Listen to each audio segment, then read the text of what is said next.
పరిపాలనలో మరి ఈరోజు నన్ను ఆహ్వానించినందుకు ప్రతి ఒక్కరికి కూడా పేరు పేరున ధన్యవాదాలు తెలియజేస్తున్నా. అలాగే మరి ముఖ్యంగా మరి రావూరి నాగబాబు గారికి, అలాగే మన గిడుగు రాంబాబు గారికి ప్రత్యేకంగా ఆయన ప్రతిరోజు ఉదయం మీరు పవన్ కళ్యాణ్ గారి పుట్టినరోజున మిమ్మల్ని ఆహ్వానిస్తున్నాం సార్, తప్పనిసరిగా మీరు అక్కడ ఉండాలి అని చెప్పేసి ఆయన ప్రతిరోజు కూడా నాకు ఒక మెసేజ్ పెట్టడం జరిగింది.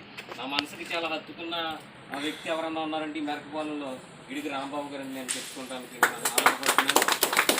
ఏదేమైనా ఈరోజు మన అధినాయకుడు పుట్టినరోజు. ఆయన గురించి 2 మాటల్లో చెప్పాలంటే, ఒక నిస్వార్థ సేవకుడు ఎవరన్నా ఉన్నారంటే ఈ దేశంలో ఒక పవన్ కళ్యాణ్ గారు మాత్రమే అని చెప్పి నా ఉద్దేశం. ఎందుకంటే వేల కోట్ల రూపాయలు సంపాదించుకునే అవకాశం ఉన్నా కూడా తృణప్రాయంగా ఆయన వదిలేసి మన ప్రజా జీవితంలోకి వచ్చి ప్రజాసేవ చేయాలన్న ఉద్దేశంతో ఆయన ఈ యొక్క రాజకీయ పార్టీని పెట్టి ప్రజలకు సేవ చేస్తూ ఉన్నారు. మరి రాష్ట్రంలోనే కాదు దేశంలోనే జనసేన పార్టీ గురించి ఒక మాట చెప్పాలి.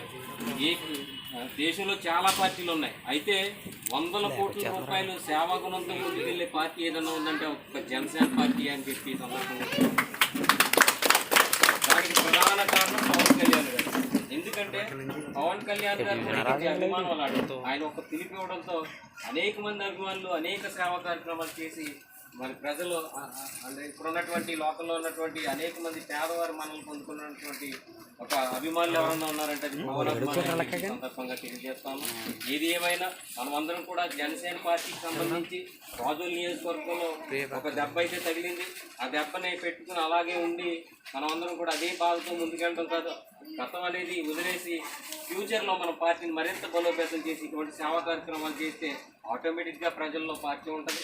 తప్పనిసరిగా మనకున్నటువంటి పెద్దల సలహాలు సూచనలతో మన పార్టీని పుట్టినరోజులు పవన్ కళ్యాణ్ గారికి మనం ముందుకు తీసుకువెళ్ళి అనేక పుట్టినరోజులు జరుపుకునే విధంగా మనం ముందుకు వెళ్దామని చెప్పి సందర్భంగా తెలియజేస్తున్నాం. నాకు అవకాశం ఇచ్చినటువంటి పెద్దలకి అలాగే యువతకి ప్రతి ఒక్కరికి కూడా పేరు పేరున నా నమస్కారాలు తెలియజేసుకుంటూ సెలవు తీసుకున్నాను.